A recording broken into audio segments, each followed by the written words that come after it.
Bordetella pertussis es una bacteria cocobacilar pleomórfica gram-negativa que se dispone aislada o en parejas. Es de crecimiento exigente y lento en placa, puede tomar hasta 7 días y su temperatura óptima es de 35 grados. Es capaz de sobrevivir de 3 a 5 días en superficies secas y de 3 a 4 horas en aspiraciones nasofaríngeas. Su reservorio son los humanos y causa tosferina, una enfermedad respiratoria infecciosa altamente contagiosa tanto en niños como en adultos. Los efectos inmunomoduladores de los factores de virulencia de Bordetella pertussis son una combinación de las propiedades y actividades de la hemaglutinina filamentosa, principal adhesina de B. pertussis que promueve su adherencia a las células epiteliales respiratorias ciliadas. La respuesta inmune la reconoce y se inicia la fagocitosis uniéndose y activando el receptor 3 del complemento de la integrina de leucocitos en macrófagos. Fimbrias. Adhesinas altamente inmunogénicas que también sirven para mantener la unión establecida por otros factores de adherencia. La toxina pertussis. Toxina tipo AB que tiene efectos inmunológicos de supresión y estimulación. Inhibe la quimiotaxis y la migración de neutrófilos, monocitos, macrófagos y linfocitos a sitios de infección. Pertactin. Proteína de membrana externa que le permite resistir la eliminación mediada por neutrófilos. Se sugiere que tiene un papel en la adherencia a monocitos y células epiteliales. Lipopolisacárido. Necesario para la colonización y la supervivencia de Bordetella in vivo. Es pirógeno, mitogénico, tóxico y puede activar la producción de citocinas proinflamatorias a partir de los macrófagos. Permite evadir la detección y eliminación por la respuesta inmune del huésped. Sistema de secreción tipo 3. Estructura tipo aguja que permite a las bacterias invasoras inyectar proteínas efectoras en las células del huésped. La toxina de nilato ciclasa. Enzima extracitoplasmática que afecta la función de las células inmunes del huésped. La citotoxina traqueal.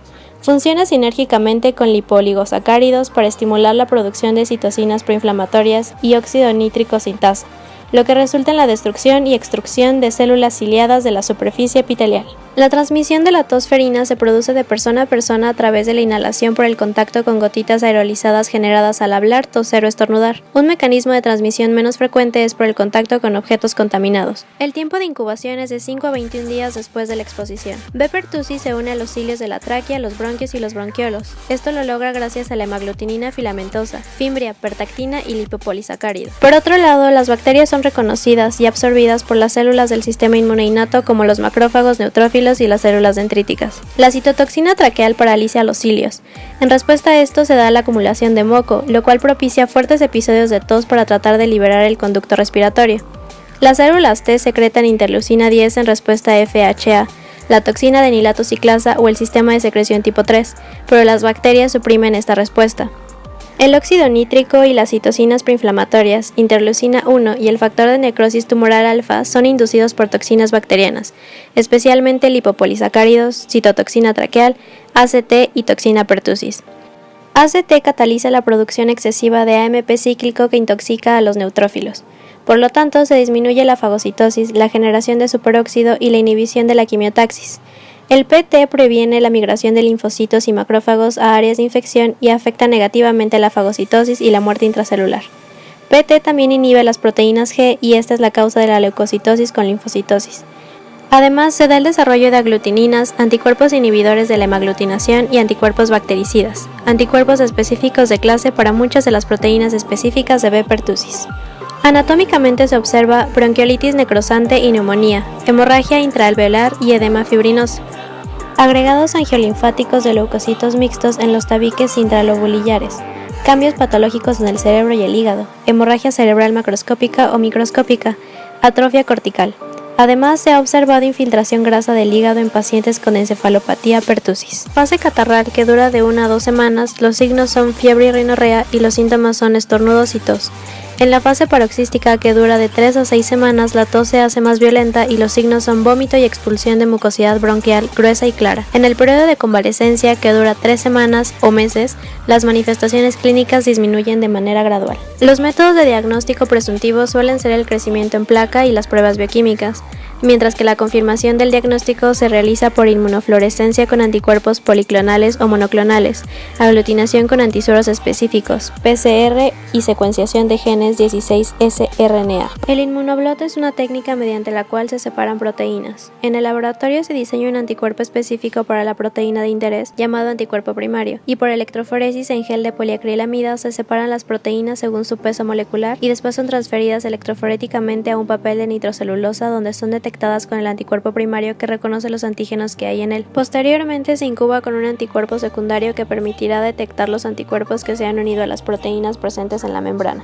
La Bordetella pertussis virus stripe es una inmunotransferencia que porta el antígeno específico, la toxina pertussis. La PT está compuesta por 6 polipéptidos designados S1-S5. El polipéptido S1 constituye la subunidad A de la toxina, mientras que la subunidad pentamérica B está compuesta por los péptidos S2, S3, S4 y S5. Una vez dentro del citoplasma de la célula eucariota, la subunidad 1 es liberada. Realiza la transferencia de ADP ribosa desde el NAD a la subunidad alfa de proteínas G, provocando su inactivación. Además, promueve la linfocitosis y sensibilización a la histamina. Las diferentes subunidades de PT contribuyen a los efectos inmunomoduladores sobre las células hospederas. PT inhibe la fagocitosis por células presentadoras de antígeno, procesamiento y presentación de antígenos y tráfico de células presentadoras de antígenos a los ganglios linfáticos. Las tiras tienen un indicador FHA para determinar el género Bordetella.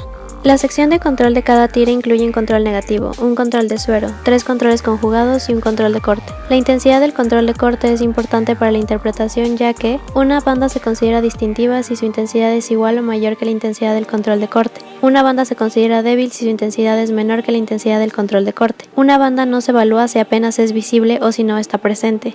La línea de separación verde de las tiras de prueba indica la posición y orientación para la asignación de bandas. La toxina de Bordetella pertussis se aplica en 2 concentraciones diferentes, destinada a diferenciar entre un contacto reciente con Bordetella pertussis y una infección pasada.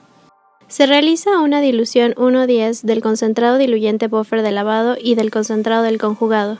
Al primero se le agrega el diluyente polvo de lavado y se mezcla para obtener el diluyente buffer de lavado. No es necesario diluir las muestras de los pacientes ni los controles. Y la solución cromógeno sustrato viene lista para usarse. Las tiras, el concentrado del conjugado, la solución cromógeno sustrato, el diluyente, polvo de lavado y el concentrado diluyente, buffer de lavado son almacenados a una temperatura de 2 a 8 grados Celsius hasta su fecha de caducidad. La dilución de trabajo puede ser almacenada de la misma manera por 2 semanas o puede ser congelada para su mayor duración. El procedimiento se realiza en una bandeja de incubación. Después de enjuagarla y de colocar las tiras, se adiciona DB y se incuba. Posteriormente se agregan el suero del paciente y los controles, que son proporcionados en el kit. En otros estudios de inmunoblot convencional se utiliza como control positivo suero con presencia de anticuerpos anti-TP y como control negativo suero sin ellos. Se continúa el procedimiento con pasos de incubación y lavados hasta el paso 14 en el que se agrega la solución del cromógeno. Se vuelve a incubar y se decanta el líquido para parar la reacción en cuanto la línea de control de corte se haga visible. Se lava de nuevo y las tiras se dejan secar. Durante la etapa de incubación del suero, los anticuerpos IgG específicos de Bordetella se unen a los antígenos inmovilizados en la tira de prueba. En el paso 8, el conjugado fosfatasa alcalina, anticuerpo secundario, se une al complejo antígeno-anticuerpo. En el paso 14, la fosfatasa alcalina convierte el cromógeno sustrato y, por lo tanto, tiñe el complejo antígeno-anticuerpo en la tira de prueba de color púrpura. Los procedimientos de lavado posteriores a las etapas de incubación de suero, conjugado y cromógeno sustrato eliminan los anticuerpos y reactivos no unidos. Cuando existen anticuerpos contra B. pertussis para la inmunotransferencia de IgA e IgM, la banda PT es más intensa que la banda de control de corte. Los anticuerpos IgG anti-PT aparecen en más del 90% de los afectados, mientras que los anticuerpos IgA aparecen en un 40%. La prueba se considera positiva para infección o vacunación en el pasado si solo la banda PT es positiva y se considera positivo para infección aguda o vacunación reciente si la banda PT100 es positiva. Las muestras se consideran positivas para las especies de Bordetella si las bandas PT100 y PT son negativas pero la banda FHA es positiva. Los anticuerpos IgG anti-FHA aparecen en el 80% de pacientes infectados, mientras que IgA aparece en el 50%. Los primeros 2 resultados son específicos para B. pertussis. Se consideran resultados equívocos si las bandas son de una intensidad igual a la de la banda de corte. El resultado se considera negativo cuando ninguna de las bandas es distintiva. Es una prueba de diagnóstico confirmatoria. Es de alta especificidad ya que la PT es producida solo por B. pertussis y la sensibilidad dependerá del kit utilizado. Ventajas de la prueba. Pueden considerarse pacientes infectados por otras especies de Bordetella que no sintetizan PT. Son sensibles, fáciles de realizar y pueden usarse tanto para determinar infección o vacunación en el pasado como infección aguda o vacunación reciente. Desventajas de la prueba. La técnica requiere de un operador capacitado. Requiere una selección cuidadosa de las líneas distintivas en las tiras para su correcta interpretación. No es un proceso de rutina y el diagnóstico nasofaringeo por cultivo es empleado como referencia para el diagnóstico de pertussis. Una vez que se haya iniciado la prueba, todos los pasos deben completarse completarse sin interrupción. Viramed ofrece un kit de Immunoblot con un costo estimado de $250.